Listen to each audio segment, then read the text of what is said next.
heavy hitters from Group B as well. Learn from past Phoenix Esports, K9, Sinway, 4 Wolves, OG, Meta Ninja, Genesis.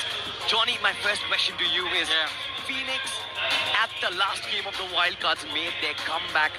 Not just a dream, but a reality. Do you think that momentum is going to continue with them inside of the semi-finals? I have no idea, to be honest, because first of all, we did not expect Phoenix to struggle the way they were in during the wildcard stages, because their performance during the grind, all right, I'll admit to the fact, and let's be very honest about it, Phoenix was kind of placed in an easier group during the grind, and they smashed the competition. I was expecting the same level of smashing to happen during the wildcard stages, but that is supposed to be the standard of competition that Phoenix is used to.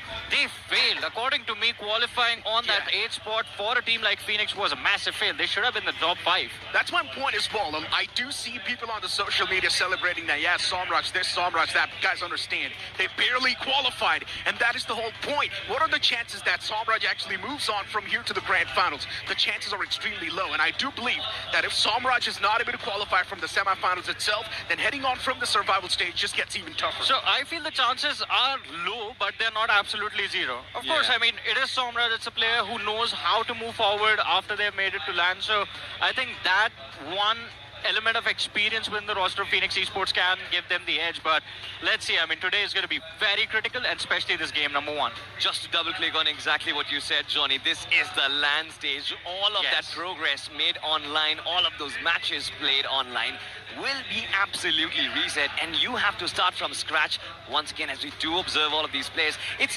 nice to actually see these players laughing and giggling and actually having a fun time enjoying what they actually love to do, that is playing video games at a competitive stage. And then of course you've got winners from the last season as well. Orangutan from 2025, so successful.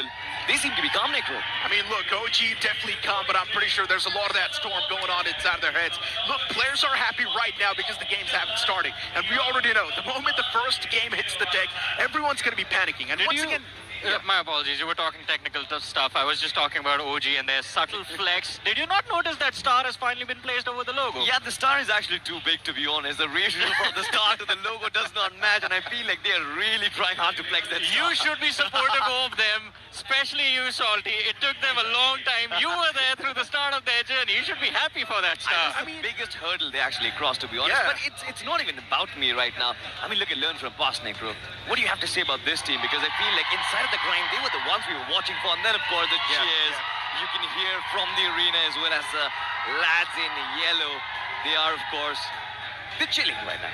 Yeah, they're definitely chilling, but I'm pretty sure, once again, there's a lot of those mind games going on right now. What exactly should be done inside of the first game? And we know in the first game, usually teams try to test the waters, know exactly what sort of a play style, what sort of a game style teams are going to be approaching with, and that mindset. Once you adapt to it, that's when you will start getting that success. But back towards Phoenix Esports and their conversation, right?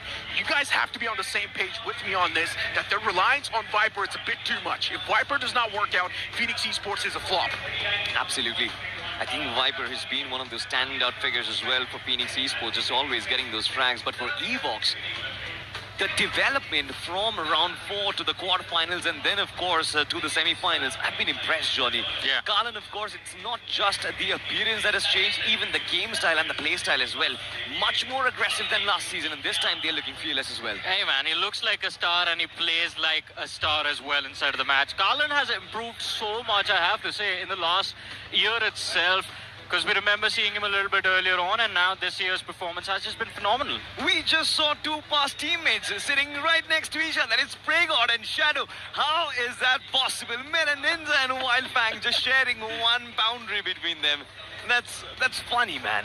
Yeah, why are you taking Fierce away from Sensei? They used to play for the same team as well. Yeah, man. But at least they're not sitting right next to each other. They do have some distance in between them, but that is Spraygod and Shadow the distance. I still remember when it comes to Wildfangs, you made a statement, right, saying that even if they do lose Sensei, the firepower is still intact. So, I mean, it's really not going to make a lot of difference. It absolutely is going to make a difference. A lot of teams are going to watch out for Kana, Goten, and Spraygod. The holy trinity of Wildfangs has just carried on that firepower. But we do have Mad Kings in front of our screens as well, and Sadax. I love this man's interaction, man. Well, I mean, he's the reason why AX is not over here inside of the competition. Wow, Wow. I mean, yeah, he left the team, yeah, right? he left the team, left the man. team. He joined That's the main Matrix. reason. Cyrix was the only one that was popping off, even in 2025. Guys, come on, you can't be laughing at this. You have to agree with me. I mean, all right. I mean, there's a lot of peer pressure, it seems, to actually agree. But ladies and gentlemen, it seems like Cyrax, he is enjoying his time, and Matt Kings, and so is Pro as well.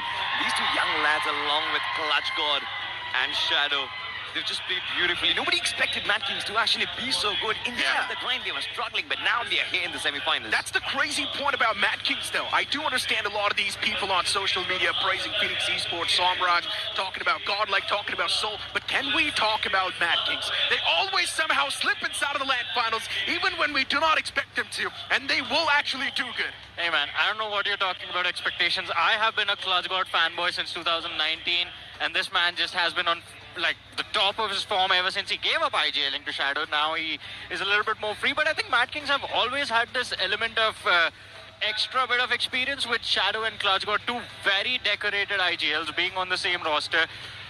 Although they do end up compromising a little bit on firepower, but that is, I guess, what you have Pro and Cyrex for now.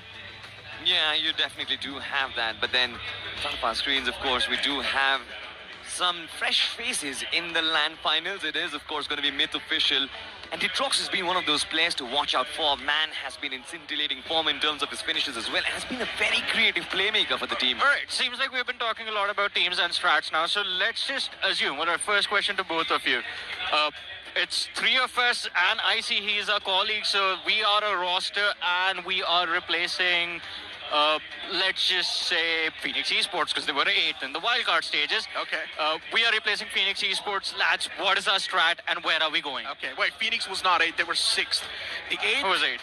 The 8th was someone else, but Phoenix was fine. definitely not 8th. On the last game itself, they just pushed up to the 6th Oh, yeah, spot. Myth. Yeah, Let's replace Myth then. I'll talk about the right Phoenix right now. It is Nebula Phoenix. And of course, with those stats, he is going to be one of those players to watch out for. Look at those numbers. 33 eliminations, 5,000, more than 5,000 points of damage. And of course, he's led the charge. Of course, he's got the support of Kratos. He's got the support of Phoenix as well. And with Adi, you see this team being so aggressive. But coming back to the conversation, Johnny, Yeah. you want us to discuss stats. I'm going to be the IGL. You guys figure out how to get the finishes. We're going to play from the edges, man. Listen, man, this guy's probably going to wear an orange suit, be visible from half a kilometer away, and he's probably going to be the first one to get sprayed down. What is that? Cutie. They wrote on his forehead, cutie. That is how you're supposed to treat your IGL, ladies and gentlemen, especially when you've been playing with the man for the last 3 years, pretty much. Where's my cutie badge? I mean, I guess you aren't one? Yeah. All Have you thought right. about that? All right. And it seems like I need to take classes from Maru, but it's refreshing to see Orangutan going past their previous setbacks, I would say, from the international stages, of course. Orangutan took time to actually gain back their rhythm, but finally it seems like they are in top form. It seems like ever since he left them, they've been smiling a lot. Yeah. I'm They've pretty been sure. having a great time, man. Ever since he left them, for some reason, the graph is just going up. They're doing really good. They've won a trophy. Yeah. It doesn't really make sense. They keep calling me back, to be honest, as well. And I'm like, nah, man, I'm actually over my exes. Listen, Revenant X Park. Hey. Fans, if you guys, Revenant X Park fans, if you guys are listening to me, if Revenant X Park does not win this tournament, you guys know what the reason is. Well. Pretty sure if Godlike do win this tournament, the reason is gonna be Prince in the Yellow Army. What? I was going to say S-Power. I'm going to be honest about it. I'm gonna be honest as well. Prince is his power. Oh, all right. Yeah, he is supposed to be the Prince, of course, and since Jonathan has already taken the tag of the King as well, so I feel like Are we already calling him the Prince of BGMI? everybody calls him the Prince of PG. All right, let's go. But I mean, I the don't man really- with the superpowers. It's kind of funny, but you just called Jonathan the King. On what basis?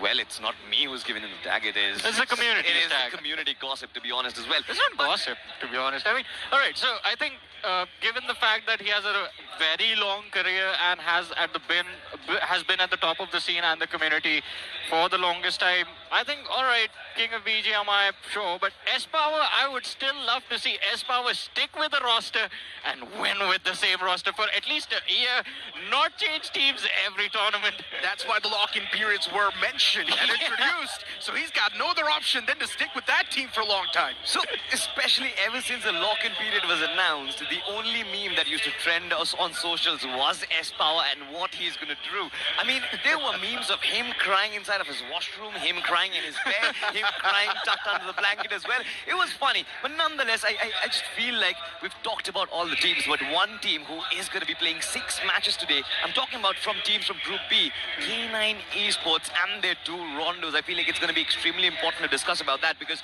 2 rondos gives you an additional leeway. Now, my big question is, you were playing rondos as the start of your day. Now you're playing rondo at the bit in between Erangels and Myanmar. Do you think there's going to be any change at all in the strategy of the teams? Look, man, at this point, speaking of K9 Esports once again, I'm not a big fan of their rondos.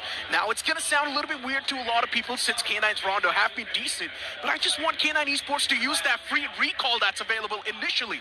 Because K9 Esports just likes to play passive on the map rondo, now that's really something that catches me off guard, especially when you've got a free recall. Might as well just use it. Secure those elimination points. You guys have the firepower. Potentially they might drop a 30 bomb this time as well, but we're going to hold on to that spot because we do have Reckoning Esports who are trying to reckon in the storm inside of the semi-finals here in Hyderabad itself. They've got 65 finishes for themselves, 13,525 points of damage and 105 total points. Johnny, even Reckoning Esports was struggling to make it to the semi-finals, but they crossed on the line at the death. What are your thoughts about Levi and Reckoning Esports' dependency on his form? I think Levi, yes, of course, he's the player that takes most of the limelight for this team, but for the side of Reckoning, the one piece of puzzle that needed to fit was Roman in that role of being the IGL for the team. And it was a lot of pressure, especially with the kind of start that Reckoning Esports have, but I think they've adapted quite well. They've made it this far. They get a reset on the leaderboard. Just don't let the pressure get to you. Because while teams like Reckoning and IGLs like Roman might succumb under pressure, this is where a man like Somraj likes to thrive. I mean, once again, you can definitely draw those parallels between Phoenix Esports and Reckoning Esports, right? Reliance of Phoenix Esports on Viper, reliance of Reckoning Esports on Levi. Yeah. It's pretty much the same thing over here. If there's one player, he's not in form, you will see that entire team just struggle. Now, yeah, recently even Smoker has been stepping things up a little bit, but once again, it's not really going to be that big of a difference maker when it comes to Phoenix Esports. Well, you talk of the difference maker. Well, we do have the ones who are making a difference right now, at least on the overall standings in the online phases. It was Meta Ninja. And ever since Grind had begun, we were talking about the struggles, we were talking about the problems that Meta Ninja were having, from not communicating well to choking down their 4v4 fights.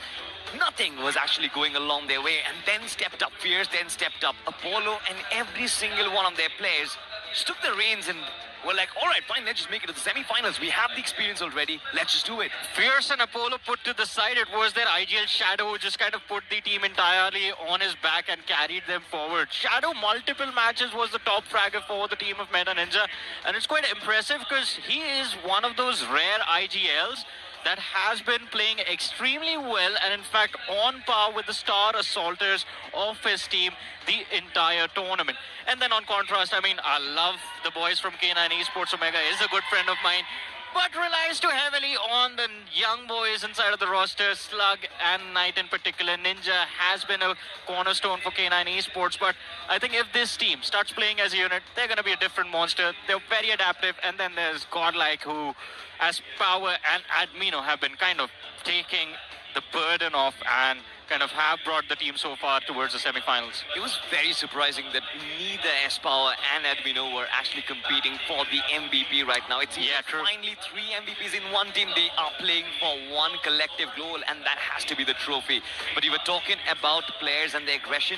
One player that comes to my mind, Necro, has to be Knight, because inside of the online stages, he's been the man who has been constantly popping off, and he's shown us some performances we've never really seen before. Finally, come the land stage, it seems like Knight is going to be tested. What are your thoughts? Does he perform? Does he pop off on semi-finals day number 1, or does he take a drop? Being completely honest, Knight did pretty good inside of the grind. He was insane, just popping off on a different level. But if you move on towards the upcoming stages, Knight has been mediocre. He hasn't been extremely well, he hasn't been extremely low, but he has been definitely average, which is a great thing. At the end of the day, you just need to maintain that average, and as long as you're successfully doing that, you're definitely going to find the success as well. And maybe that's one of the main reasons why K9 Esports is over here. Did we just spot the drop location of all the teams out there? Our cameraman is, wow, I love that. That is a little bit of a strategy leak for all the other teams out there. I guess Ewoks and Sinway are expecting an early fight now. And learn from Boston Orangutan as well. Ladies and gentlemen, welcome to the detective show of BGIS 2026. Nah, I'm just kidding, man. But again, coming back to the conversation of semi-finals day number 1. Yeah. Now, we know you are going to be playing 16 matches. You are going to be playing all of these double round-robin format matches for the next 4 days. Do you think day number 1 actually matters, or do you think day 2, day 3 is going to actually make sense? Now, it's really going to matter for a team that's playing all the games on the day 1 itself, which is going to be Group B. So this day is going to matter a lot for Group B. If they drop the ball in all the games, then we all know the chance for qualification from this stage itself just gets even more dicey. Absolutely. And then, of course, the 2 rondos we're talking about. Johnny, if you are K9 Esports right now, if you are Omega, what is your instruction to all the teams out there, or rather, all your players out there? I mean, one simple message: whoever comes after us curses to you. That was an official message from Omega to the rest of the teams, by the way. No one dare come after us. But one thing I like about K9 Esports, and I was having this conversation with Omega yesterday as well after we were done with our test run, was their thoughts on or their game plan for the days forward. And it was quite simple. They want to play adaptive. They do not want to stress out on having a very rigid game plan going into the matches or starting the day off and then just collapsing mentally because that plan didn't work out. You look at the flight path, you look at what teams you're playing against, figure out an empty spot, pick up vehicles, very easy, go to your early drop spot, wherever it may be, even on Wrangle. We have seen them be very stubborn with that Severny start. Yeah. Even if the flight path is towards the military base, they will still go Severny because sometimes you just don't find spots empty on the map to go looting in the early stages. It's just better to go for the loot, get the loot, and then slowly transition towards the stage 2, stage 3 circles. But you have to get in before that. So that adaptive style of play, if the players are focused, if the players are locked in today, I think K9 can actually do quite well with those 2 rounders. But with what Necro said earlier, I agree with that. You've got to bring in a little bit of aggression on rondo. 100%. I think one very important key thing that you mentioned up there has to be a little bit of passiveness right at the start of the game. You try and get yourself stability first, get yourself the loot, try and get a decent vehicle for mobility, and then try to go in for finishes. This is something K9 Esports have done in spite of being one of the highest hitting teams out there. Necro, my question to you is, of course, can somebody like a Myth Official, can somebody like a Welt Esports, who has absolutely broken records in the elimination stages, replicate something like that in the land stages? Look, I've been saying this since day 1. Myth has gone really lucky inside of the wild cards. The way the circles were forming on top of them, the way they were just securing those chicken dinners, we did not really see a lot of movements coming in from their games. And Myth has been really lucky with those zones. And hopefully that luck is also going to follow them over here, because if that does happen, they can directly move inside of the top 8, move on towards the grand finals. But if the luck is not going to be with them, there's a big chance that Myth can be eliminated inside of the survival stages. So definitely a possibility. But a big sigh of relief for the teams is going to be that inside of this stage, no one gets eliminated. Yeah, you still have the option of the survival stages after that. But as we were talking about Myth, I just want to add one thing. All right, I agree with you, high probability that Myth is going to be playing in the survival stages and not really moving for the grand finals from here on out. But still, there is one man in the side of Myth that I really want to see how he plays on land, and that man is going to be Detrox. That there were multiple moments from this time that we thought Myth was done for, and Detrox single-handedly was just going ham inside of those matches, getting eliminations, surviving, taking on multiple players, and still coming out on top. So if there is anything along with luck, that is a reason that Myth right now sits on the stage behind us, it is Detrox. Hey man, I mean, to be honest, this is of course a stage for the undergods, and 2 special undergods I'm going to be watching out for has to be Detrox and Proton from Welt Esports. Because Proton in the elimination stages, something got inside of him. That man got into Super Saiyan mode. One more name along with Proton was Justy. Justy did quite well for Welt Esports when we saw them earlier in the tournament. I mean, yeah, the performance kind of fell off later on, but I would love to see him start the same way. He was matching Proton's aggression. I mean, looking at Welt Esports' performance in the past couple of stages, can we understand the fact that in the span of 3 games, they had 80-plus points, which is insane if you think about it. Now, Welt Esports' potential, we all have witnessed, but after that one performance, there was also a chance that Welt Esports could have been eliminated in the next stage, because they just barely qualified. So I just hope we're not going to see that dip in the form. We just want to see Welt Esports continue that same run that they had in one of those rounds and dominate the stage. Now, moving the conversation on towards a team like Myth. This is the main problem. Myth does have the firepower, but for some reason, they try to follow the footsteps of Rising Esports, just straight up send it towards the center of the circle and cross their fingers and hope that the circle's going to be popping up on top of them, which is not an ideal strategy. If the circle moves away, you should be ready for a battle. 100%, man. There is no chance for hope. There's no chance for faith. There's only one spot, and that you can fill with a lot of skill, ladies and gentlemen. It seems like the players, they certainly are getting ready. I mean, look at Orangutan for sure. Atangi has been locked in. Aru has been locked in as well. All those cheers, all those chilling sessions, they're done and dusted. Johnny, seems like Orangil is about to begin in just a wee like. What are your thoughts? You've given your predictions already. We've talked about K9 Esports. We've talked about how Orangutan can win this first game as well. But before we move into the first game of Erangel, semi-finals, LAN event, day number 1, first game. Who wins it, Johnny? K9. Yeah, K9. Wow, man.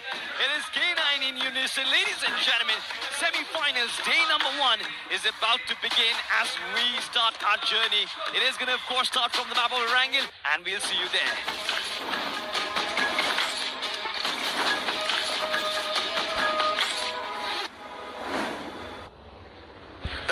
In the skies for the first time in this LAN semifinals. Everyone be stoked, be happy, because this plane fly path, it can either be a massive glimmer of hope for a lot of these teams or can be a dream crusher as the plane fly path starts all the way from the top left, which is going to be Zarki, and ending towards Lipovka. This plane fly path, it's tilted towards the top right side of the map. If the teams do want to move on around the southern side, which is going to be Fairpier or Primorx, now that's going to be an impossible stretch. I feel like, we have spoken enough about the 2 rondos that are going to be played by Group B, but we didn't talk about the fact that now you don't start your day off on rondo. You're starting it off back in the old days on the map of Erangel, and well, this is going to be an interesting start to the game with Matt Kings getting free access to the side of Georgopol and K9 moving quite freely towards Severny. We see that split. It's to get those early vehicles. Ideally, 2 vehicles, 2 coupes are going to be what K9 Esports are going to look for. But let's see, are we going to see anyone else challenge them early? But Necro, as we talk about the eastern side of things on this map, I believe there might be a lot of early conflicts. You look at Phoenix. They are not going to be the only ones gliding towards Pochinki. You also have the side of Reckoning Esports that are surrounded by OG, Learn From Past, Nebula, and Meta Ninjas. Yeah, I mean, looking at the entire plane fly path, right, things have just been a little bit different. Now, if the teams do want to glide all the way around Cisnaka Military Base, that's definitely going to be a massive stretch as well. Heading towards Corey, heading towards Fairpier, Primorx, that's just going to be completely opposite. So, one thing is for sure, things are going to be problematic. Phoenix Esports on the screen with a drop clash against Godlike. This one's going to be a little bit fun. Phoenix Esports, a team that's been struggling, while Godlike, they directly just scooped their slot towards the semifinals. Who will it be to come out on top inside of Pochinki? We are about to find that out, and it's not going to be the first time these 2 teams are taking a clash against each other in their careers. First time in this tournament, though. And of course, as soon as we have the players of Godlike on screen, you could hear the cheers from the crowd. They want to see their team in action. The same form as well that they were in during the quarterfinals. Yeah. And as of now, for Godlike, winning this first initial duel, it's going to mean a lot. If they do end up dropping the ball, we all know for Phoenix Esports, it's going to be the roller. And you already know, once they get that momentum down, once they start rolling the opponents, Phoenix Esports might just have an easy time qualifying towards the grand finals. Top 8 is going to be your goal inside of the semifinals. Even if you do fail to make it towards the grand finals, it's fine. You will still have a second shot at life inside of the survival stage. And from the survival stage, from 16, only the 8 can move in. Hey, but look at this. It seems like Phoenix, they have no intention of fighting it out early. And instantly exiting Pochinki from the eastern edge. I guess when you're placed at the edge of the circle, you try to figure out what's the path of least resistance, and that is the one taken by the players of Phoenix Esports. But OG, Necrona, this is quite interesting. We've seen OG take early control of Rozok multiple times. They have always tried to fight for their way inside of Rozok, but now they have been pushed away, all thanks to Learn From Past moving in towards Boatyard, and OG has taken control of the northern side of the river. But looking at the circle itself, it seems like this could be a very easy and a good start for the day for K9 Esports. And looking at OG, spotting out the players of Learn From Past. It's going to be an easy scoot away from this spot. Orangutan all the way towards Rozok, sharing this territory with a team like Learn From Past. Definitely something that's going to make him a little bit jealous. And there we go. Learn From Past already kicking things off. OG dropping down at AKOP. That's going to be the main playmaker, already out of commission. OG struggling start this time. Luckily enough, that could have been a two-piece, but instead, somehow Termi was just able to knock that one player. The other one got lucky. By the way, throughout the entire discussion in the pre-show, we missed out on Termi. Learn from past. I mean, it's impressive that they've made it so far, but Termi this year has been phenomenal. At least the start for 2026 seems like it could be a big year for Termi, and even in the semi-finals, kicking things off in a great manner. The first finish of the game secured by Learn From Past, the first casualty handed to the side of Orangutan. They should have stayed out, to be honest. They moved up towards the northern side of the river. You have multiple hills. You can run towards Talbot, get your loot there. But for some reason, they just wanted to retake Rozok and showed no respect to Learn From Past. Yeah. Nebula Esports with 0 finishes on the board. Once again, it's been a bit of a slow and a steady start. Learn From Past is the only team that has managed to open up the account so far. The first finish racked up. Usually expect a team like Nebula Esports to just go gung-ho and start taking those fights, but that's not the case. OG spotted once again. What's happening? OG's out of position, and they're getting spotted and punished over and over again. Cyrex as well getting caught off guard. That's going to be a return trade instantly. OG making sure that the trades are going to happen, stopping the boys of Mad Kings in track. But now the man in the front, he's surrounded, but he's still somehow fighting back. And a WizGod could have actually taken down the second player as well. But things got messed up. Mad Kings, they saved the day and somehow bring themselves back on the board once again. Yeah, bare save by the players of Mad Kings. But hey, at least they're still alive and still here with the entire roster. But WizGod, man, oh man, that was an effort and a half. Almost getting that second knock as well. But he was stuck in a 1v3. Even I think he was knocked out in the back. But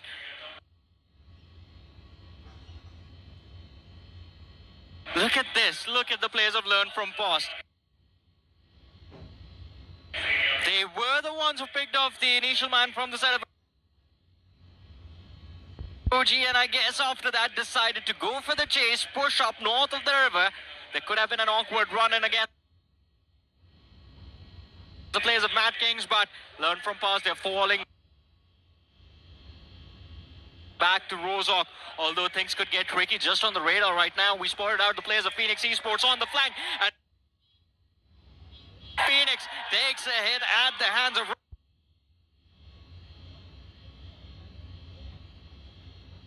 Reckoning Esports. It's the Danger Man. Stranger knocked out. Viper knocked out. Stranger could go down, and he does. Roman finding the opener for his team, and Reckoning Esports, it seems like this is going to be a quick wrap for them. Yeah, Phoenix Esports, 2 men down. What just happened here? When we thought that Phoenix Esports could actually do a good job inside of the first game, instead, they just dropped the ball in such an awkward way. And Reckoning Esports just claiming those points. It's like all the teams that decided to leave their drop locations are now being caught off guard.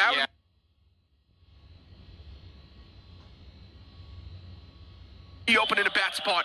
Phoenix Esports.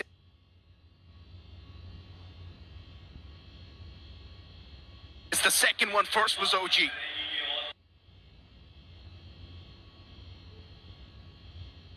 I think we might just have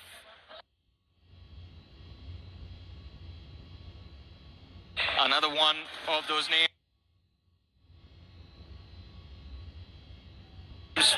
for Wolves COD. They're getting shut down by K9 Esports. Players, again, as you mentioned, moving out a little too earlier than expected. And it seems like everyone is just ending up playing themselves. K9 Esports, they have the first point, still controlling the northern half of the circle with no one there to actually challenge them, but it was that 2-2 split coming from the players of K9 Esports. That can be a sign of concern. We'll have to see how that plays out. But for Wolf DOD, we saw a player fall south of Severny. We see the other man still in Stalber Kameshki. And he's being stalked by Genesis Esports right now. Yeah.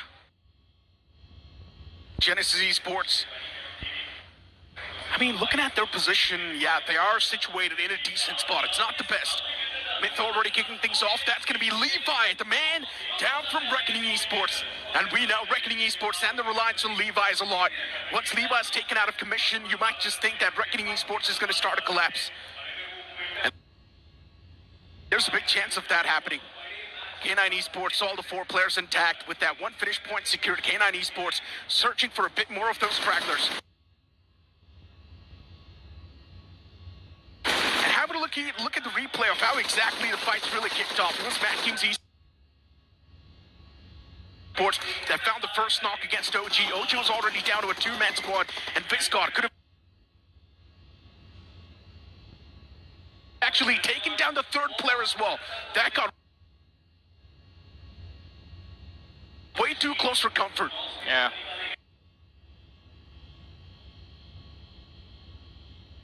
Mad Kings, they were handed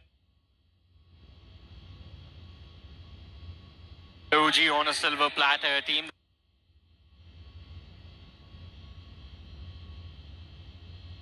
that wasn't allowed to loot, a team that wasn't allowed stability in the early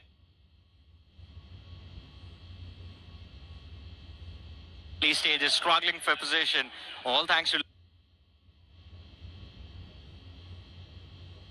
learn from past. And Mad Kings, they were the ones to capitalize on this. But look at the shift of the circle, Necro. This could cause trouble for a team that we have been praising so far. K9 Esports now could be surrounded, and we see Nebula on the chase as well as Break from Nomi, but he still does not find contact. Some HP chipped away on Omega as he drags the players of Nebula towards the rest of K9 Esports. Is this going to be enough? This is going to be tricky. I think K9 are just about to go down, Necro. Oh no, K9 Esports, what just happened? How does this even happen? Getting caught off guard in a bad position like that. 2 players already down. Nebula Esports off to a great start in this fight. And K9 Esports now with just a 2-man left over. I highly doubt they're going to try to re-engage in this fight. Just back away, play for placement. That's going to be the ideal strategy. I mean, that could have been the ideal strategy had the 2 players surviving, not Pain, Slug and Knight. Let's see what the call from the IGL of K9 is going to be. But that 2-2 split in the early stages seemed fine, but as soon as the circle shrunk to stage 2, it was going to be tough. But Nebula, they are not done. They are still going after a few players.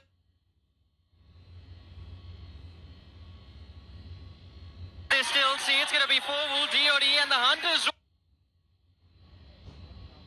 On water drive coming through, but still Nomi.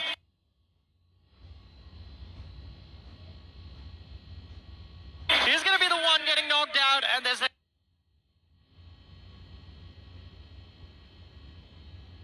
going to be no saving grace for the players. Nebula, 2 players lost out of nowhere. 4-Wool, DOD, they have the upper hand in this fight. Nebula getting caught off guard in a bad spot. 4-Wool's DOD. They've lost out on one of the players, but now for Nebula, they've only got 2 men standing. Still, the fight can be converted for Nebula, but I highly doubt they're going to try to re-engage in this one. And something just happens to Nebula on the land stages, right? Hunting down teams like they're just maniacs. And this is the Nebula Esports that we saw inside of the showdown. And this is the Nebula we love. Yeah, hey, man. In the wise words of Alfred from Batman, some people just want to watch the world burn. Maybe that's Nebula.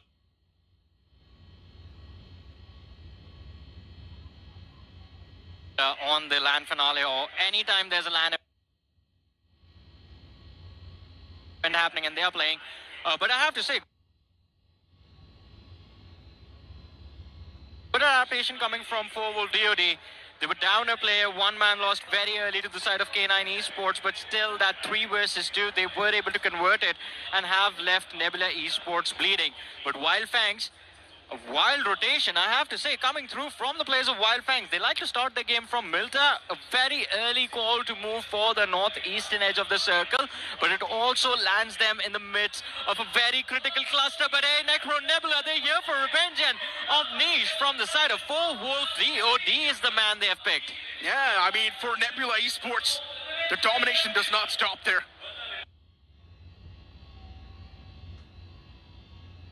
Yeah, even though they have lost out in 2 players in the fights, but they're still not going to be topping anytime soon. Just constantly hitting the deck, constantly trying to grab those elimination points, and now, once again, trying to get that revenge against 4-Wolf DOD. They're trying to play around the edges as of now, and for Nebula, I highly doubt safe play is going to be the strategy. Just try and secure elimination points, and then maybe if you're still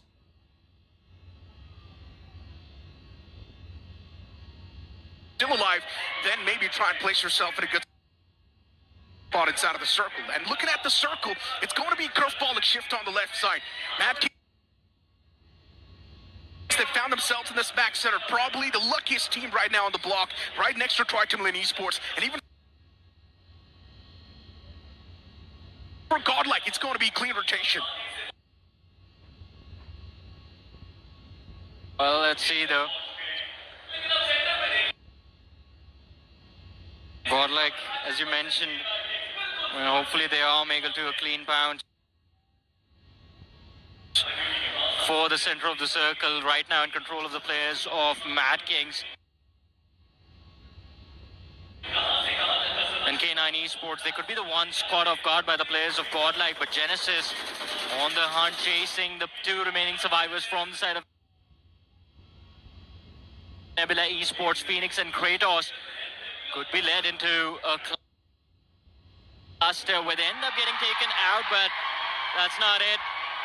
In the meanwhile, K9 losing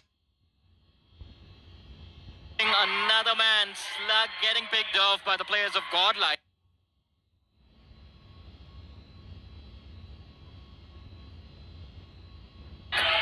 And you already know when the crowd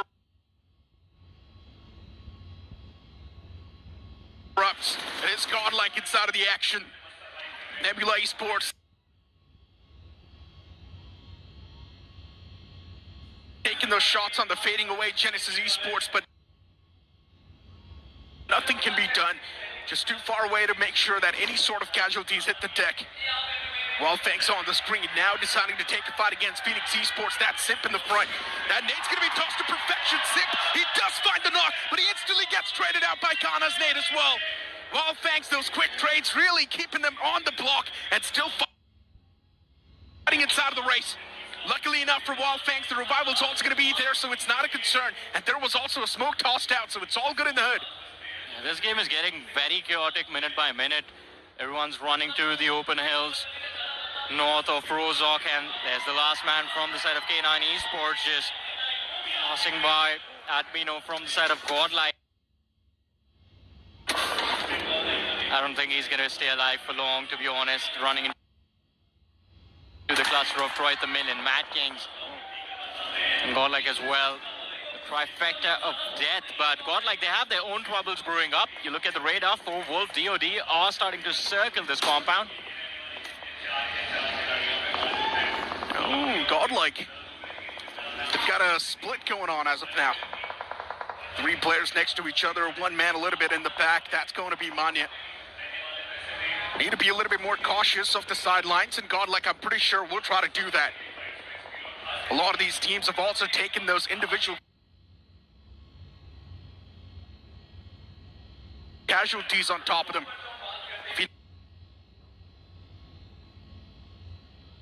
Esports, K9 Esports, everyone's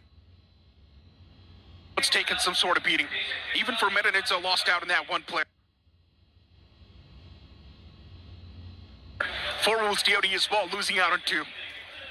So it's not like a lot of these teams are currently healthy. But the teams in the SMAC Center, including Mad Kings, they're definitely looking really good. I mean, it's going to be a massive surprise if Mad Kings are going to be the ones securing the first chicken dinner of the day. But based on the play zone right now, it looks like they are going to be the ones sitting with the highest probability of that happening in terms of the teams that are still alive. But surprise, surprise, Necro, game number one, and it is the biggest name that takes the first exit, OG, followed by potential early exits of K9 and Phoenix Esports. Teams that were doing well in the early stages of the tournament are just starting to crumble. But stage 4, it's there on our screens now. Mad King still holding the prime spot inside of this play zone. But there's going to be a massive, massive cluster of teams, a wave of bodies moving from the southern side. Can Mad Kings handle the pressure? Can they get a few extra finishes? Well, we have the answer to kick things off. Sinway knock out Clutch God and Mad Kings for the next few moments. It's all going to be a man down. They indeed will be. And looking at Godlike getting their spot once again as the circle shifts away from them. Repositioning is going to be important. Sinaway spot. It's out of the circle, looking good and dandy.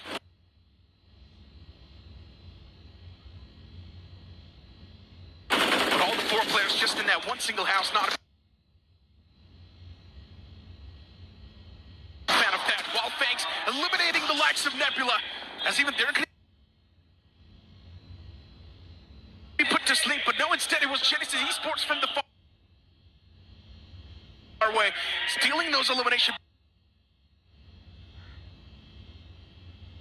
points away. Nebula eliminated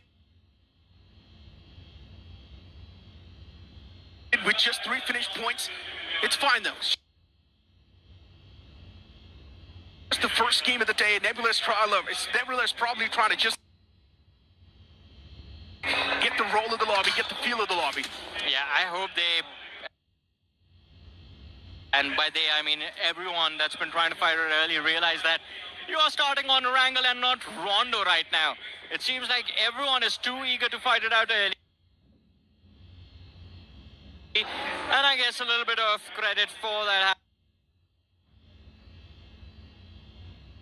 happening to the play zone itself. We had an extreme northern circle to kick things off in this game.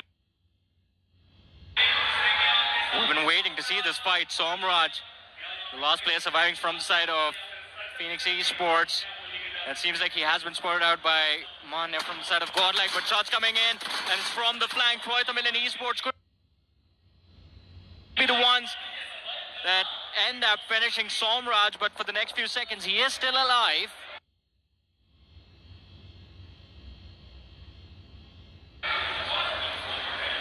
Only for the next few seconds, so I think he's gone.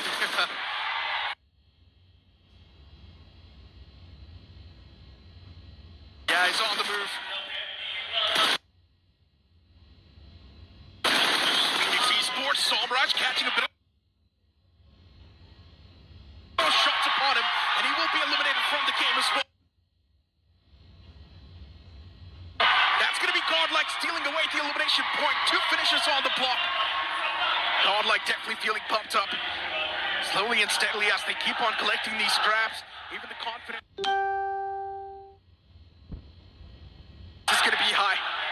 At the moment, Jonathan steals an elimination point away. The fans just go crazy. I don't think that was a steal. I think that was a choke by the players of Godlike onto Somraj. And, well, he couldn't breathe anymore. Phoenix Esports, although, I mean, yeah, from the start till Somraj getting eliminated, This was just a very, very difficult game to analyze from the POV of Phoenix Esports. You could not just tell what was happening. First pushed away and rotation, 3 players lost, and then the last man left alive out in the open.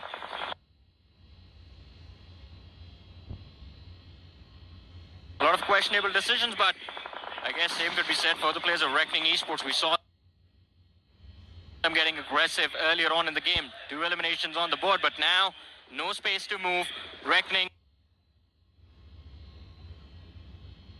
Sahil, he gets knocked out as well. It's just a question of who gets that finish point, Evox or Sinaway. Yeah, I mean, just look at these shots taken. Rex boy, the man's really close. Evox a little bit in the far way, and there we go. Wildfang somehow just coming in out of nowhere and eliminating that man. Evox up close and personal. Even they're there to just get that final finish racked up around the fuel station. Medanin's on the screen now, tossing out those utilities on Genesis Esports. Medanin looking at their position. As of now, they definitely do seem safe, but I'm pretty sure the moment the circle starts to collapse even more, Medanin is going to be in a lot of problem. Yeah, they have to settle their difference with the players of Genesis before they move out. Otherwise, the rotation down south, even though it feels like a few meters, it's going to be close to impossible just because Meta Ninja, they're forced to climb this slope right behind them, which puts them in the line of fire of Genesis. And then there's Godlike that you will eventually have to worry about once you are moving inside of the play zone, but you cannot delay this fight. Both these two teams, Genesis,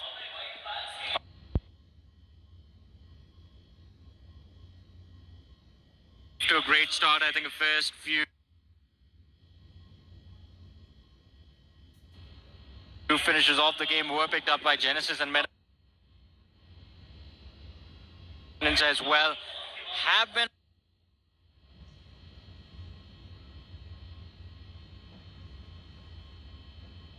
on a hunt of their own, but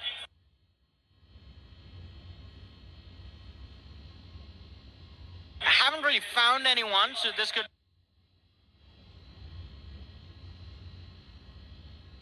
be their potential start to the finish tally going up. But Wildfangs, Necro, even Wildfangs are looking to move towards the northern side, could be caught up. God. Oh, there we go. Shots taken. Medanin. Genesis moving inch by inch closer to the voice of Medanin.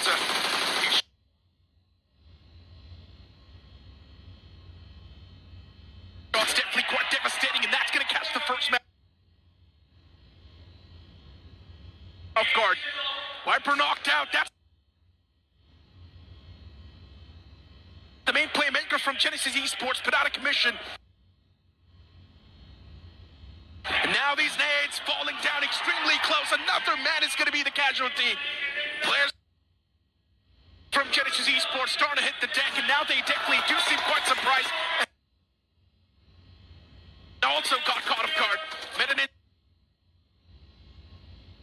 as well, getting pounced on by Genesis. Damage is being dealt on equal levels. Hunter's falling back to get that revival. Medaninza getting caught off guard completely. It's Godlike taking those shots from the top. Medaninza, they're not in a good spot. Slowly and steadily getting chipped away by Godlike. That's going to be another elimination point gathered. Yeah, both the teams, no matter who came out on top, were getting third-party debate. And now Godlike, they are not going to let these points slip. White Tiger knocked down. Out fierce. He's still alive. The last man from the side of Meta Ninja, but how long will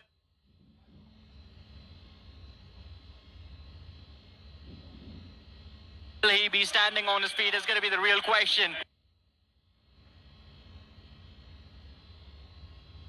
Position compromise, the crosshairs of the opponent pin on his face. Well, they're going to try and secure the finish point. And first, there you have it, godlike for finishes on the board already, tied up with Ewoks and Meta Ninja themselves. But considering the positioning, Meta Ninja, they're not going to be alive in this game long enough. Yeah. Godlike.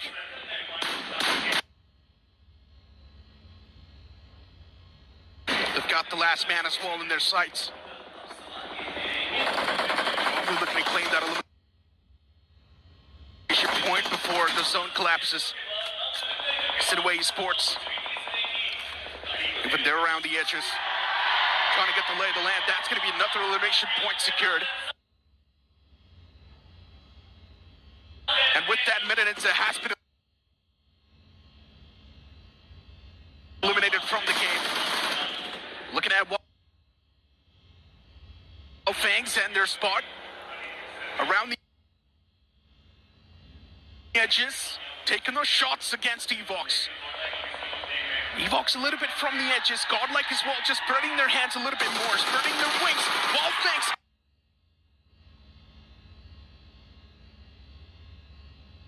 Godin, the man's taken down. It's not a great start for Fangs in the final few moments. The moment here, Extreme godlike moves up. They're just claiming those elimination points. And now for Fangs, they've still got 3 more men standing. Godlike, they've got no intentions of backing away from this fight. Instead, keep on pressing upon the matters. Keep on rubbing that salt top of the wounds. And with that being said, another big name bites the dust. K9 eliminated from this match.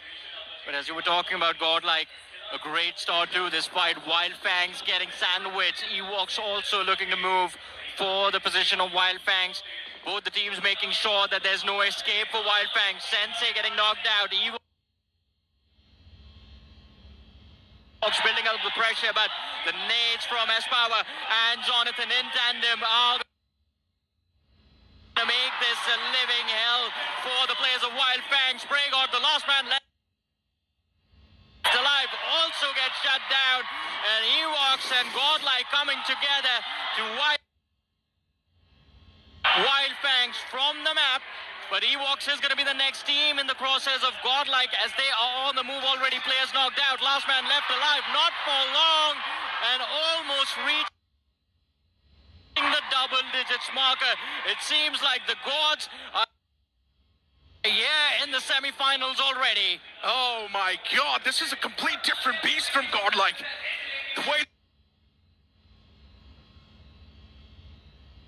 they're just mopping the floor with the enemies. This is what you love to see.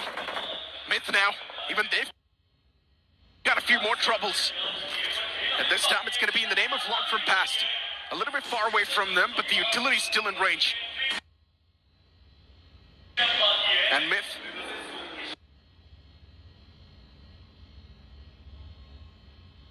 Cautiousness, it needs to be there. Learn from Past as well from that southern side. They're just trying to extend as much control as they can. Try and get as much map control as you can. Currently controlling the terrain around the southern side, but how do you move up? Because there's going to be the boys of Triton Esports in the front lines. And the moment you collapse against him, yeah, that's going to be a deadly fight. And let's not forget, it's probably going to be Mad Kings as well, just chiming inside of a third party. But Myth, as of now, maybe they want to force a fight against Mad Kings. Unless the circle moves away from Mad Kings, I think this has to be a win for them. The only thing I'm upset with this, they could have had a lot more eliminations by now. They've been sitting in those compounds for the longest of times, and having teams put pressure on them, but still just there with 4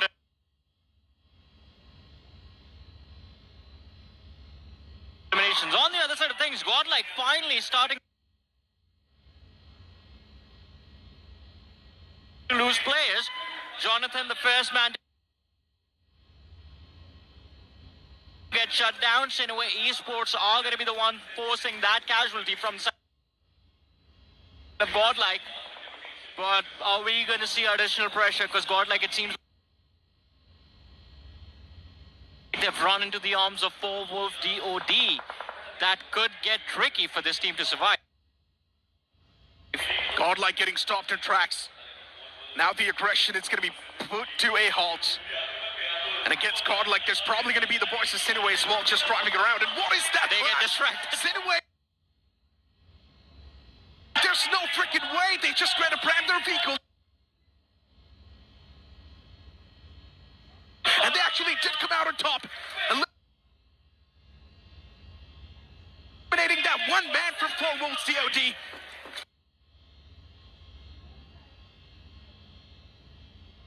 That was a risky move, but it does pay off. And now just hope, crossing your fingers, that Godlike's not going to be pressing them out. Matters.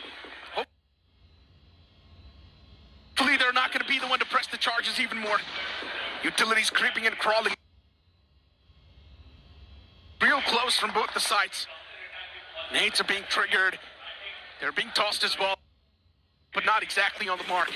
Looking at the elimination feed once again, it's Mad Kings against the boys of Myth. And as I mentioned, Myth is probably going to be pressing up the charges even more. Probably going to be aggressive inside the playing field, and that's what Myth is doing. But now learn from pass with a quick third.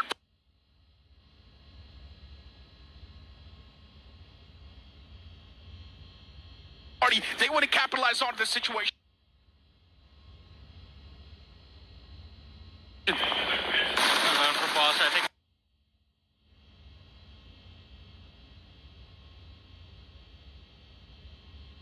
now this is going to be the perfect time to start racking up those elimination numbers. Oh, a finish point taken away from Learn From Past. Godlike stealing that point, but Godlike, they cannot take things lightly, especially with Sinaway breathing down their neck. But from the third party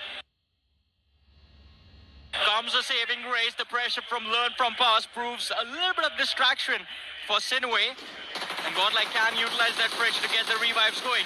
Mad Kings, for them, this is just upsetting. They are getting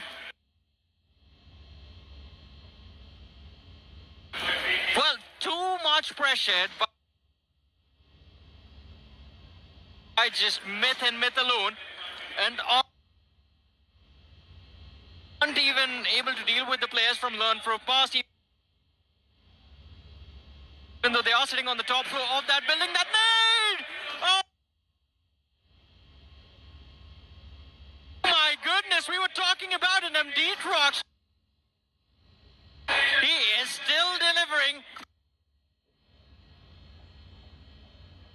A brilliant nade coming through, clean up on the players of Mad Kings, but now dealing with the players of Learn From Past, it's not going to be easy. And finally, the man falls. Eliminator from the match. We're down to the top 4 of this game. It was a deal sealer. And Learn From Past now. Their position on the right side definitely seems great. But they still need to move inside of the safety lines.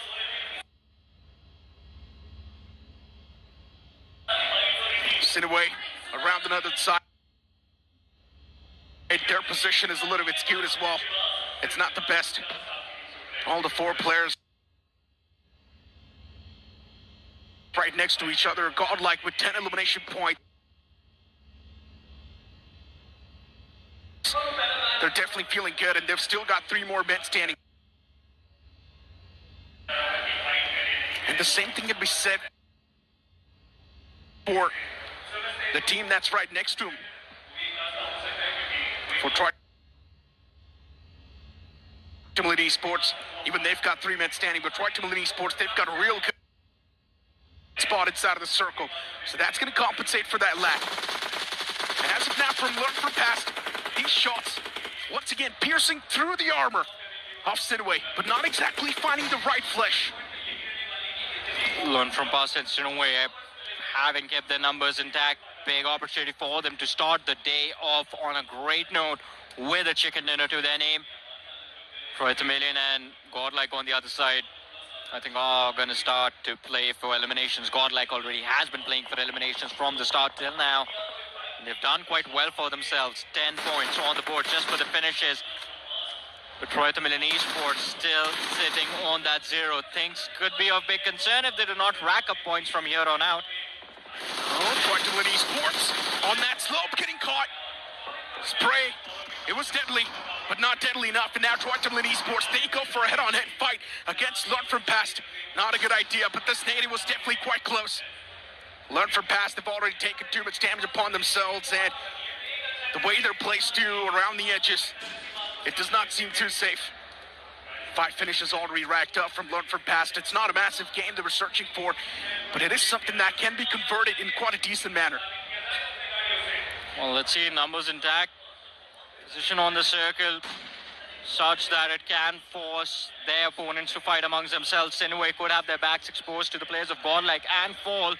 And Troy Tamilian Esports, it seems like, just aren't confident enough to pressure anyone today, at the start of the day at least. But here it comes.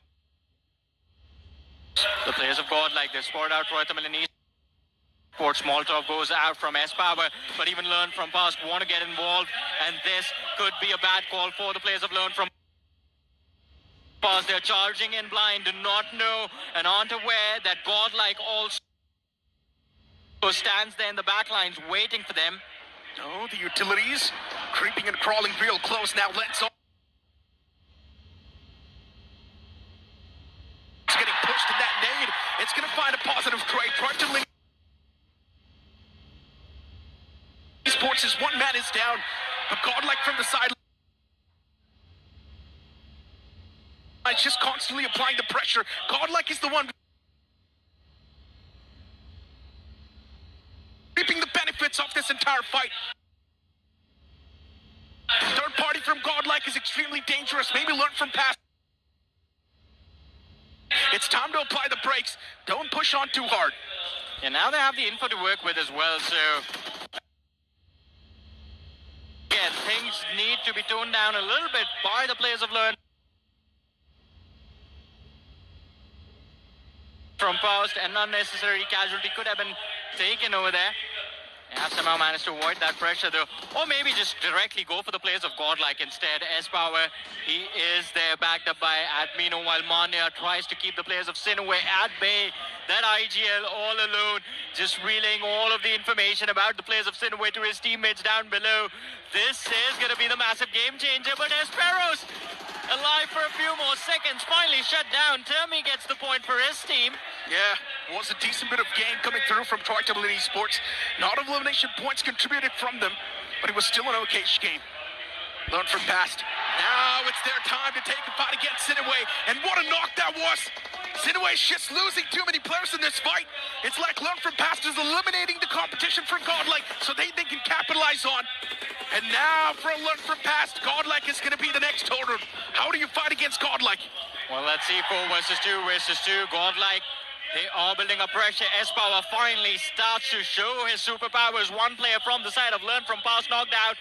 But the main trouble is going to be dealing with Sinaway. This is stage 9, the end game. The blue collapsed and back against the wall for everyone. Even Learn from Past, they have been pushed for the edge. There is no escape. God. As you see, the nade from Moksh picks off 2.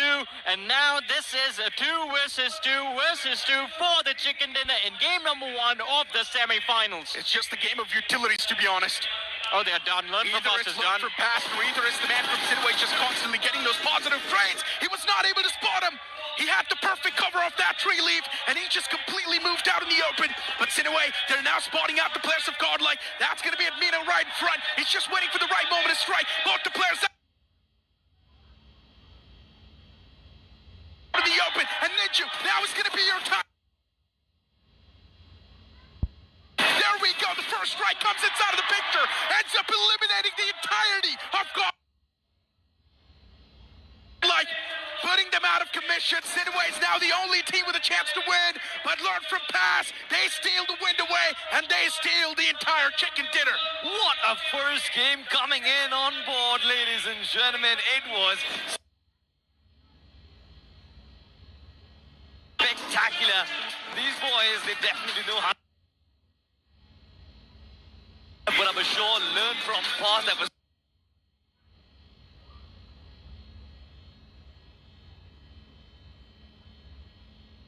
brilliant in the ending stages.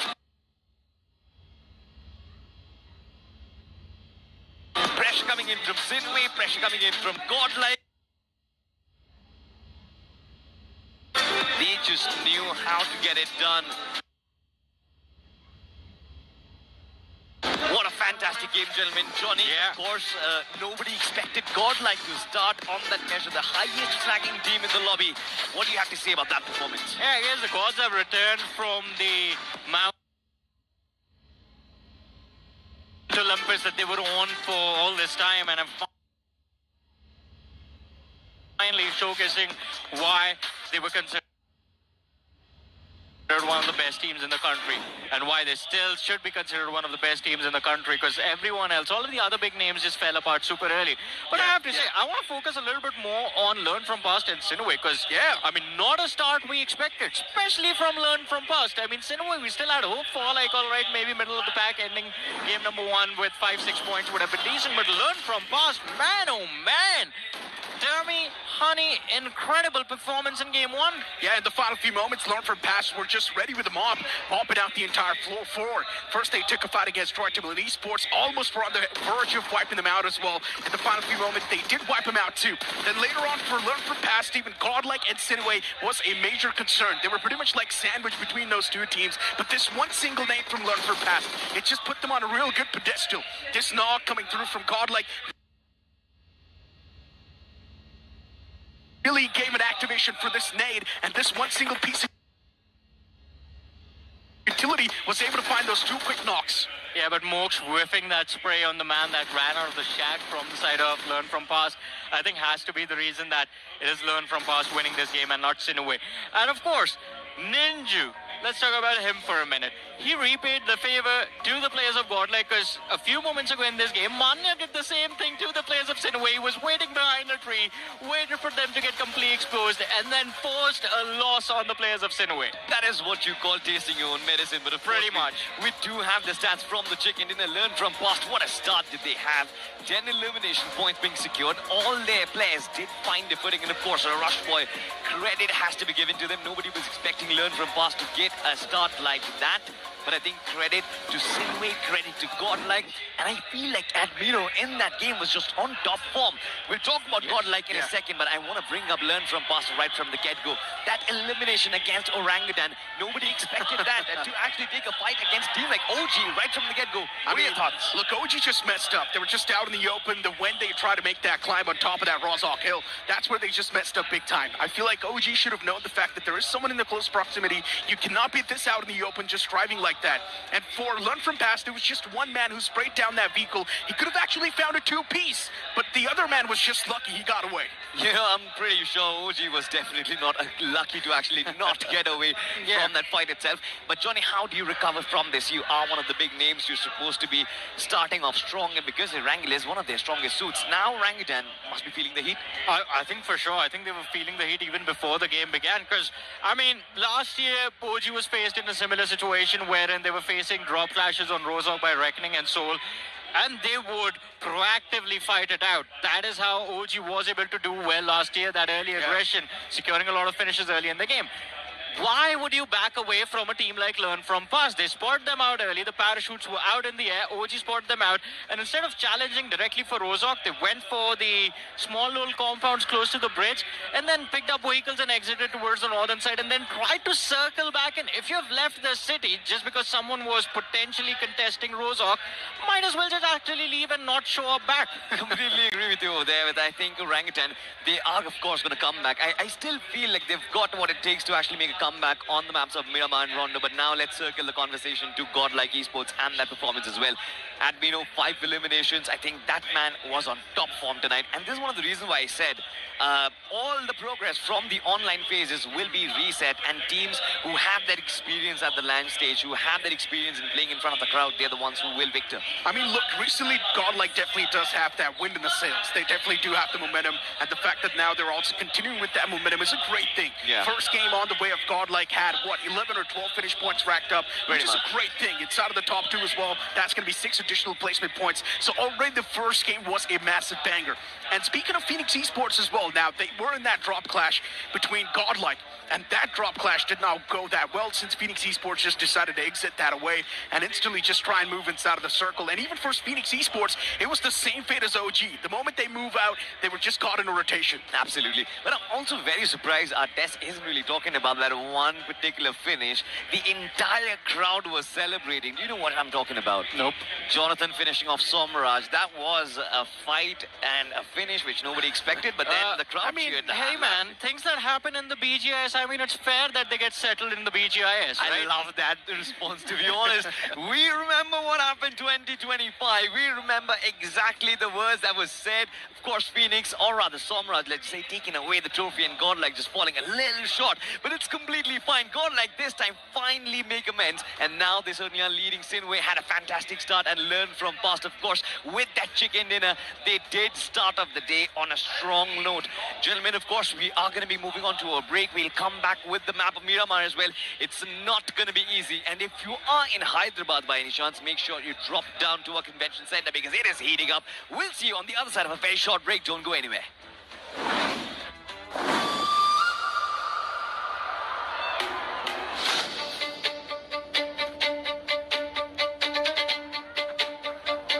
One skin, infinite power on the battleground.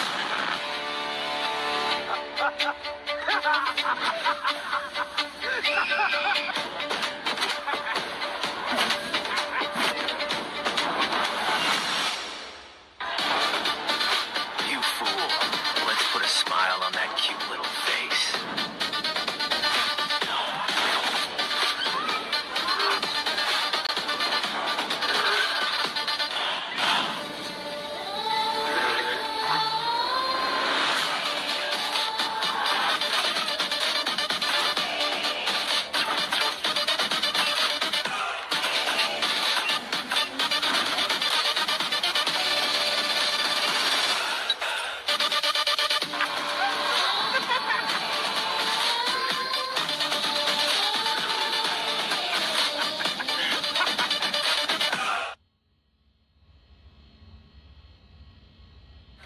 What an epic match number 1. Learn from past taking that chicken dinner. और क्या बढ़िया rotations, क्या बढ़िया fights milli. And Hyderabad once again जो हर एक knock पे आपने अपने emotions दिखाए वो और भी ज्यादा बेहतरीन थे. पर अभी देखिए समय हो चुका है कि आप लोगों के लिए भी कुछ स्पेशल जो हमने यहाँ पे अरेंज कर रखा है उसकी शुरुआत हो. जो गिव अवेज है वो यहाँ पर जो ऑडियंस बैठी है उनके लिए रहने वाला है. I would really like some special attention from all the audience जो यहाँ पर मौजूद है. तो आप लोग अगर अपना रिस्ट बैंड देखेंगे तो उसके ऊपर एक नंबर लिखा होगा. Can you guys check it quickly? Right, आप सभी के रिस्ट बैंड्स के ऊपर एक नंबर लिखा हुआ है. हम एक रैंडम तरीके से जो हमारा पूरा स्पिन है वो करेंगे और वहां पर एक नंबर आएगा और वो जिस भी ऑडियंस के रिस्ट से मैच करेगा उनको मिलने वाला है some exciting giveaway. Are you guys excited about it? Let's go. चलिए ठीक है. और साथ ही साथ मैं आप लोग को ये भी बताना चाहता हूँ कि जो मर्च स्टोर है वो भी बाहर अवेलेबल है. तो अगर आपको गिव अवेज नहीं भी मिलता है तो भी आप जरूर जाकर के जो गुडीज और बाकी सारी चीजें हैं उसको अपना बना सकते हैं. बट चलिए अभी अगर हम शुरू करना चाहे तो क्या आप लोग तैयार हैं? मुझे लगता है राइट साइड से ज्यादा आवाज दिए. Guys, are you guys ready? Are you guys ready? तो चलिए फिर शुरुआत करते हैं एंड लेट्स स्पिन.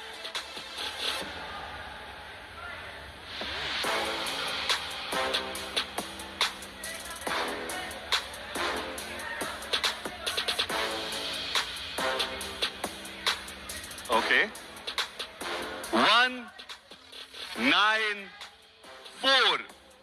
194 जिसके भी रिस्ट बैंड पे लिखा है, क्या मैं उनको देख सकता हूं? ओके, आई थिंक वो स्पेक्स पे है. जी हाँ.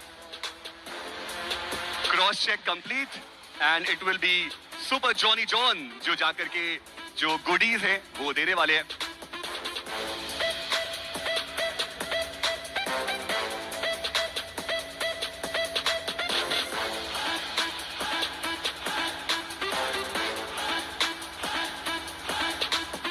Congratulations भाई. आई मीन अब यहाँ पर जितने भी और लोग मौजूद हैं, आप सबके पास मौका रहेगा कि आप भी ऐसी गिवअवेज को अपना बना करके जाओ.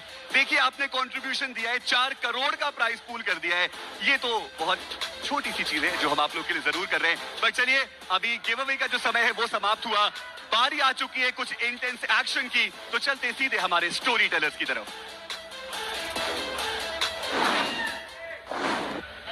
One thing is for sure, everyone's having a lot of fun, even the audience now, with a chance to win those goodies. Even I would be extremely excited about that, right, Salty? To be honest, I am going to be very excited about the fact that you are getting finally goodies at coming to the venue, right? You're getting something back, so it is a reason to celebrate. Hey, we're always giving goodies. Only difference is this time we have special guest that delivers it to you and you get a free picture.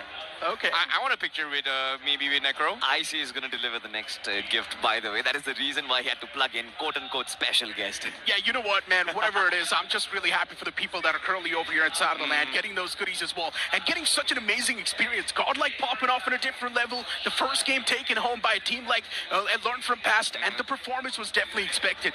But Learn From Past definitely was quite an outstanding way they popped off in that game. And the MVP, it's going to be Admina with 5 finishes on the board.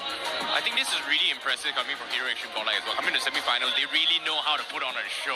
And in particular, joining alongside Amino also, another player that I want to actually talk about in terms of confidence from that play has to be from S-Power. Because in that game, Hero Action Godlike, yes, they may not have gotten the chicken dinners, but look at the amount of finishes they've got. It was just phenomenal coming from them.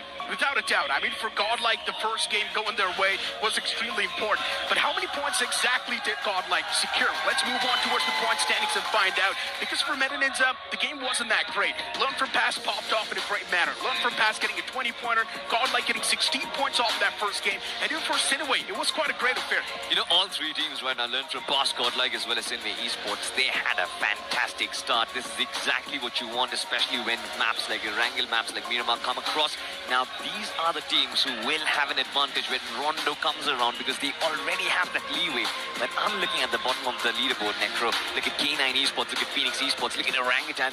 They, for sure, did not expect to be up there. Well, truth be told, I wasn't expecting this entire play completely here in semi-finals itself because this was really, really insane as well because there was so much drop clashes coming into this entire game. So we have conflicts between Nebula and K9, we have conflicts between Mad Kings and OG, which resulted in all these teams getting kicked off. But when we talk about the overall damage report, it is evenly split across the map itself here just because of how scrappy those fights was as well. If you think about it here, most of this fights has been kind of like a Wild Wild West. We saw a little bit episode of Fast and Furious coming in from the entire show itself. So it was really, really interesting to watch. I wasn't expecting it, but we do see a lot of homework and intent being done by the coaches and analysts by all these teams here in day one itself. But let's not forget, it was just the game one itself, right? Inside of the game one, teams just trying to get the lay of the land, know exactly how the lobby is going to be functioning. Yeah. Now in the game two is where you will see the implementations also coming through. But since it's going to be a different map, we're going to be moving on towards the map of Miramar. There's also potential chance of drop clashes,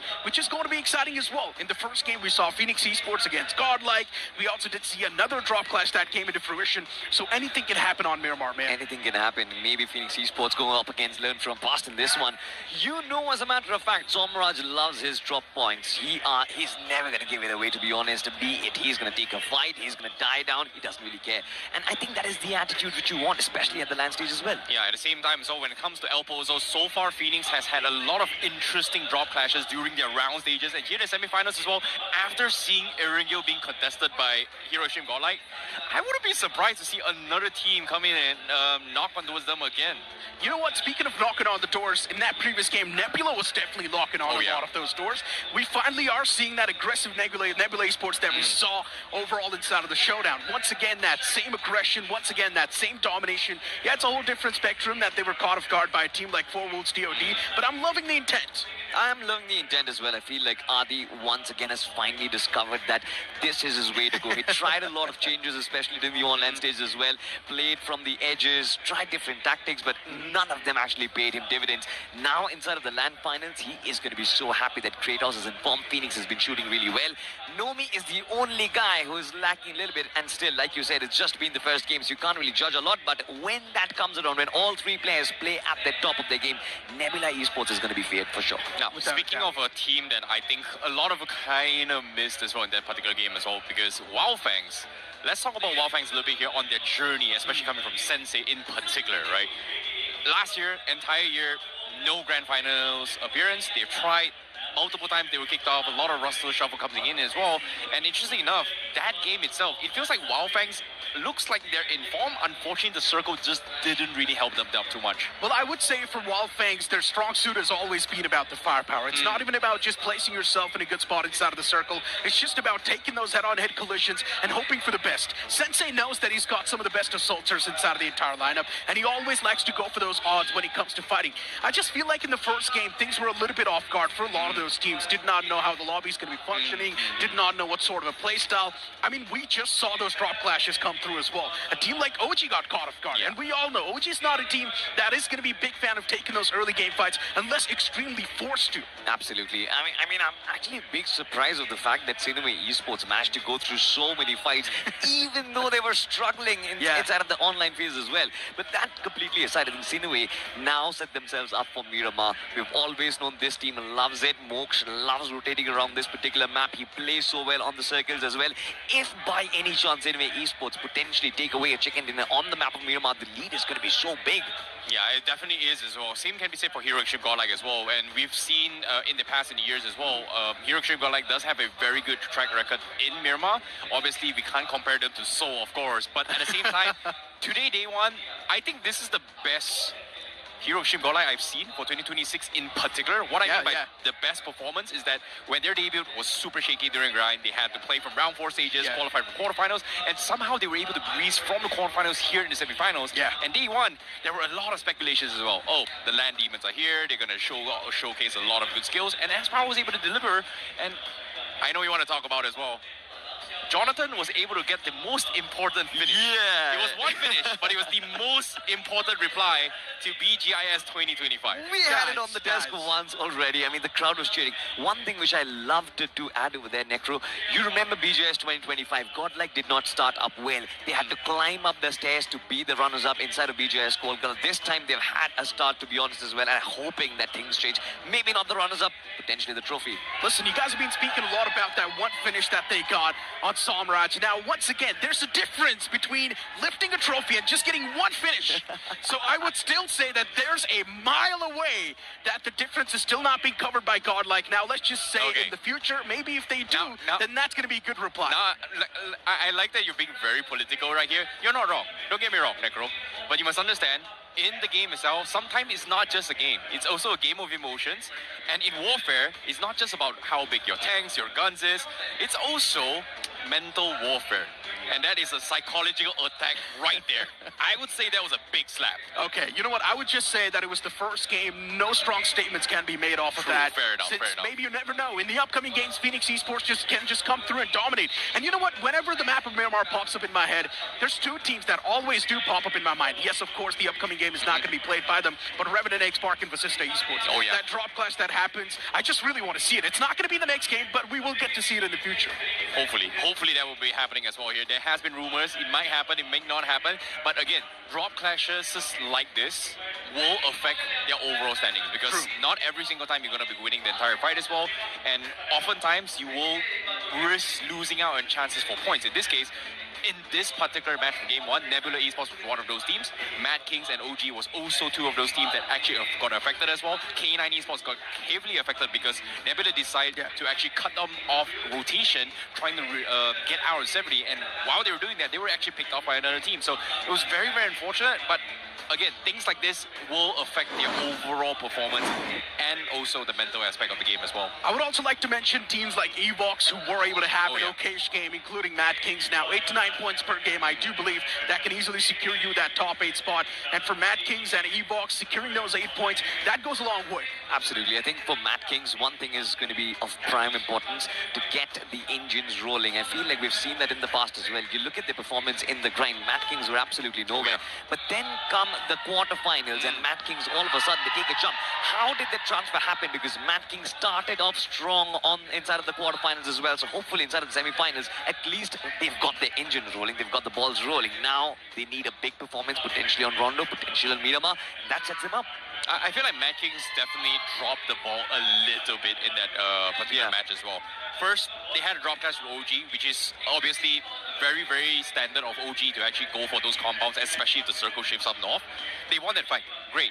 But they could not hold those compounds like any other teams, and that was a big problem as well. And teams like Learn From Past and Sinway, they tentatively do have counter engagements against situations like that because during the entire round stages, they were put in situations where they had to deal with teams like Troy Tamilan Esports, Team Tamilas, and also OG, who loves holding those compounds. So they were able to figure out a way to actually shut down Mad Kings, which resulted in them getting taken out, which ironically, I was hoping that was a chicken dinner in the bag for them, but one well-placed stage just completely wiped the floor and gave the entire compound to a Sinway. Yeah, so I think you confused Learn From Past to Mad Kings because it was Learn From Past who was able to... It was Mad Kings first in those compounds, and then Learn From Past actually wiped them. I'm talking about the drop clash because you said that Mad Kings were the one who drop clashed OG. I'm talking about the first rotations for the center compound. So OG always rotated the first pit stop, and Mad Kings was the one that actually clashed them. Okay, so overall, if you look at that entire spectrum, how it really rolled out, Evox as well just straight up sent it against the boys of Mad Kings, and Mad Kings just staying put in those compounds, could not really defend themselves that well, especially when there's a Mad Dash against you. The best possible thing you can do is just avoid those utilities, but the moment even one single nade slips in, you're just done for, because the instant advantage is in the hands of the opponents. I mean, it's completely fine, lads. It doesn't really matter who drop clashed whom right now. Of course, we are building up for the next game of Miramar. I'm very surprised nobody's talking about Troy Tamilan Esports because last game was a decent outing for them as well. Decent number of points on the overall standings. And here you see Mania. I'm actually surprised that Mania was behind Sinway Esports and the defensive lines, but somehow he was the first one to actually get picked off. Yeah, I mean, look, for Mania at the end of the day, he's not really a person that's going to be the spearhead, right? He's always one of those players, the big brains. He's going to try to keep himself a little bit around the safety lines and let his boys do the heavy lifting, which he was pretty much doing the same thing once again. He was right around the back end of Sinway. Yes, he was able to capitalize decently, but that conversion did not come through. And for OG, yeah, I mean, come on, stop overreacting. I think they're just really, really angry right now. Like, they just went out of just completely nothing. Oh, we've got the death note here coming from Haru. LEFP is going to be the target here. Man. I thought it was going to be Mad Kings, you know, considering they were the ones that actually wiped them out, but okay, LEFP. I mean, it's pretty much just about the home turf contention, right? Since Learn From Past was the one that drop clashed him, so maybe OG just wants a freebie. They do not really want to contest against anyone for Rozhawk.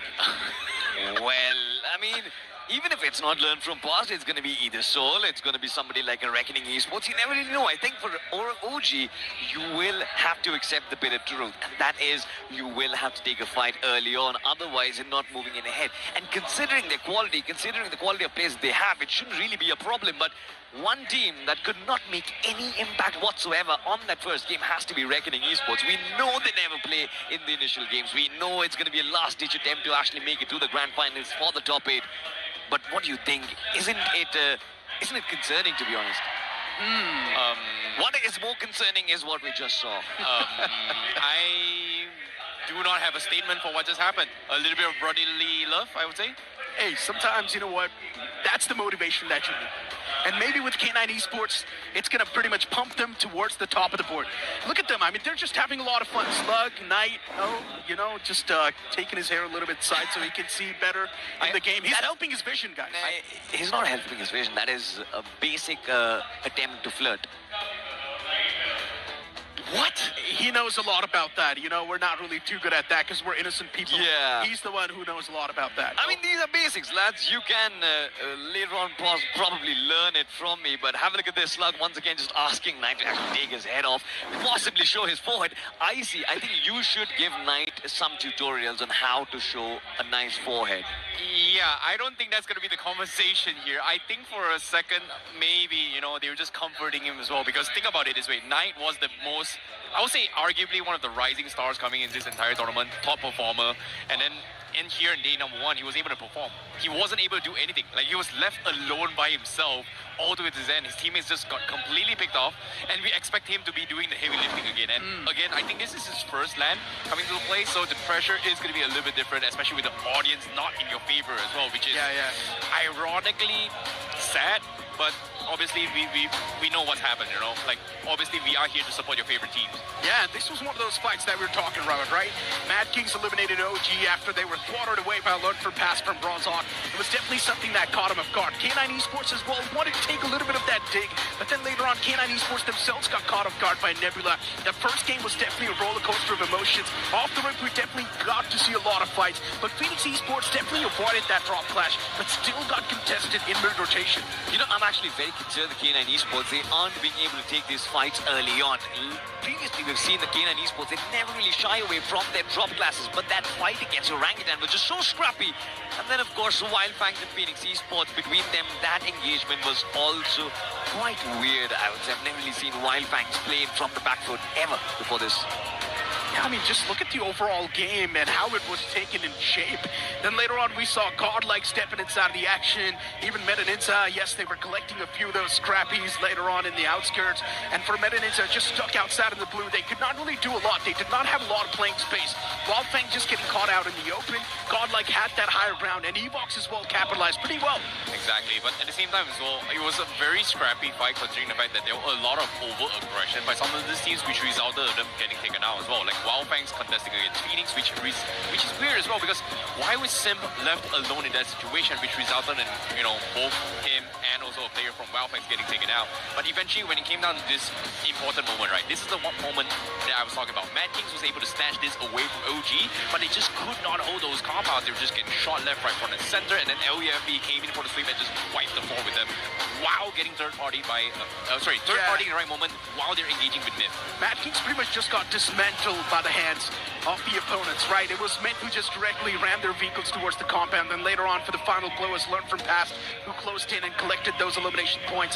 Now, if you look at Hero Extreme Godlike as well at their moments, Hero Extreme Godlike wasn't really a team that went for the fights head on. Instead, they were just constantly collecting those scrappies from the sidelines, indulging in those fights, taking those third parties. Nobody's talking about the rotations that Mani actually pulled off as well. I feel like the way he brought his lads to the circle, playing in from the edges. We've seen Godlike try time and time again to slam in, but this is one of those first technical games coming in from Mania, and he was brilliant. For a moment, I almost thought that I saw a glimpse of vintage Mania when he used to lead Team Soul as well, circling around the circle, finding that spot for the entry. It's just unfortunate that Godlike could not spot Ninju in the back lines. Yeah, but at the same time, this spoil moments as well was just very, very unfortunate. Well, Hero Extreme Godlike, they thought they could have won the chicken dinner, which technically they could, but Sinway had to actually ruin the game for them. So, okay, sure, whatever. I still think it was a good game. Did you guys see in the player cams? Mania was pissed. He was not happy that the fact that Godlike lost that game. He was definitely having some choice words to say to his power, maybe. I mean, it's understandable. I think the only word of action could have been, I've been giving you the calls that Sinway is going to come in from the backlines. Why aren't you listening to me? Because imagine this, if Mania gets picked off, one player from Godlike should have been looking at the north, should have been potentially caring for that upward ridge position, but nobody was doing so. And that's one of the reasons why I think Mania is pissed. Let's think about it as well, right? Like, we were watching majority of the time from S-Power's perspective. It's understandable why he was ton tunnel vision as well, because he was just so focused on this massive fight that learned from past was just engaging in those compounds. Yeah, I mean, the way even the opponents played that, it was pretty brilliant, right? The man was not able to show himself for such a long time. He kept his position anonymous, and then in the final few moments, he knew that now's the right time to strike, and he went for that strike. But with that being said, right now, it's time for us to toss to a short break. Don't go anywhere. We'll be right back.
My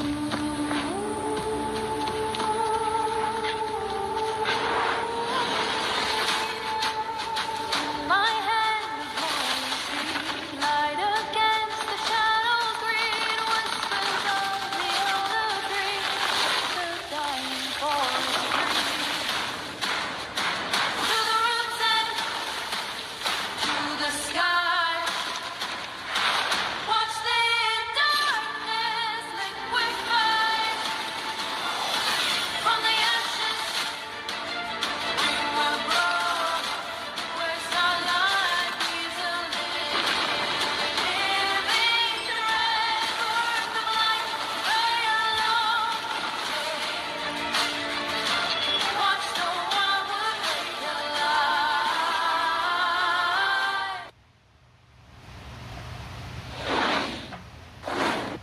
Welcome back after that short break, and once again, just a few steps away from heading towards that game of Miramar. But once again, want to let you guys know that this game of Miramar, it might just be a difference maker, because in the first game of Erangel, understandable, the first game, teams just trying to understand the pace of the lobby as well. But if you move on towards the second game, I feel like now the teams might just have that proper map of what exactly might just happen. Hey, to be honest, I think it's completely fine if a couple of teams say that, you know what, it takes a couple of games for us to warm up our fingers, get inside of the lobby real quick. I just want to break it out to you that you only have 16 games inside of the semi-finals. If you miss out on the first couple of two, good for you. Might as well make a comeback in the rest 14. I think personally, right, missing out the first few games, it's fine. The true test in this semi-finals is not just the first few games, it's a battle of endurance. Because number one, like you said, 16 matches they have to play. In particular, the biggest test for today, day one, has to be coming from Group B in particular. They're playing 6 matches back-to-back, non-stop adaptations, non-stop actions, and you are feeling down, you're pretty much done for. And in this case, especially for the first game here, teams like K9 Esports getting hit in the gutter, will that affect their overall performance? Well, I don't know, because if you think about it here, based on their trend coming from round stages, given the grind as well, first day, they kind of dropped the ball, and then they picked up themselves the next day. But can they afford to lose 6 games today? I mean, look, yeah, that's the whole point, right? This is why I was literally concerned for K9 Esports. The day one is usually not their day, but since they're playing all the 6 games today, Yeah. K9 Esports has to perform. Yeah, the first 3 games, they dropped the ball fine, but the rest 3 games, they need to pop off on a different level. And we know they're also going to be playing 2 rondos today, which means there's still a chance that they might just recover. But as I told you, I've never been a big fan of K9's rondo. It's only because they never prioritize on early fights. Absolutely. I think one big issue that K9 is going to have if they don't have points on the map of, or rather till the map of Rondo, I feel like they will have to rush, they will have to panic, and that when sets in, K9 lose their tempo. K9 is a team that loves control. Omega as an IGL, he loves to be controlling the lobby, controlling the overall standings, and I think if that does not come in this particular map of Miramar, you are going to see K9 drop the ball on the map of Rondo as well. Let's talk about the journey coming from K9 as well. Like during grind phases, all 4 players, they were stars. They were just dominating the entire group stages, qualifying directly into the quarterfinals, which was great. Quarterfinals, dropped the ball. Okay, wildcard stages. How did they qualify? There were a lot of near misses here. It was not as if the team was just playing good. It was just 2 players in particular that was doing well. Well, 1.5, I would say. It wasn't a clean qualification. Yeah, it was Knight and Omega clutching up, snatching chicken dinners, Knight just popping off trades, and every single time they get knocked, it's always Knight being the anchor to save the team. And this is my concern here. What happened to that Knight from BMSD last year? I mean, K9 from BMSD last year. I mean, look, in general, even inside of the grind, K9 Esports was on a different level. Yeah. If you understand, Knight was on a form that was unbreakable. He was just constantly dominating games. But if you look at Knight's performance after the grind, it hasn't been as nuclear as the grind. You can't say it's been average, it's been good, but it's not been that outstanding as we saw inside of the grind. And maybe that's one of the main reasons why K9 Esports is being affected right now. And even Slug is not able to pop off that well. Slug has been a bit of that loose streak right now in the K9 Esports, and I really hope that he's going to be getting that form back on the board. And this is what we had a conversation about at the start of the day as well, that there's a lot of these teams that we have seen clear flaws in. It's not like every single team over here is perfect, they're doing really good. Pretty much just every single team right now in the semifinals has their own flaws. They can be abused by the other teams. 100%. I think there was one such moment when we thought inside of the grind, True Rippers, TR, was actually Oh, yeah. invincible. They looked solid. Every single one of their players was Yeah. just smacking it out of the park. But then come the wild cards, all of a sudden you don't really see True Rippers anymore. What happened to them? They just Hey. absolutely get bombed. I was the only person, you remember? I was the only person that made the prediction that True Rippers is going to be eliminated today, and that's what happened. Hey, for all things considered, they're not here. Let's move on to the topic here. I think there are two teams that kind of stood up for me during the quarterfinals, which I did not expect them to already come into semifinals. That's number one, Meta Ninja and Mad Kings. Because these are two teams with two very, very individually, I would say, underrated or unknown for during their entire journey in 2025. Obviously, Apollo's coming from Meta Ninja, and also Shadow OG coming from Mad Kings. Mad Kings, right? They were the only ones that attended every single grand finals official of 2025. Yeah, and now yeah. they're just one stage away from qualifying again. And I think that's really impressive. But obviously, they were nowhere close towards the podium at all the entire year last year. For me, the surprising entries are going to be Learn from Past and even Evox. I did not expect these two teams to directly just dominate through and make it towards the semifinals because if you remember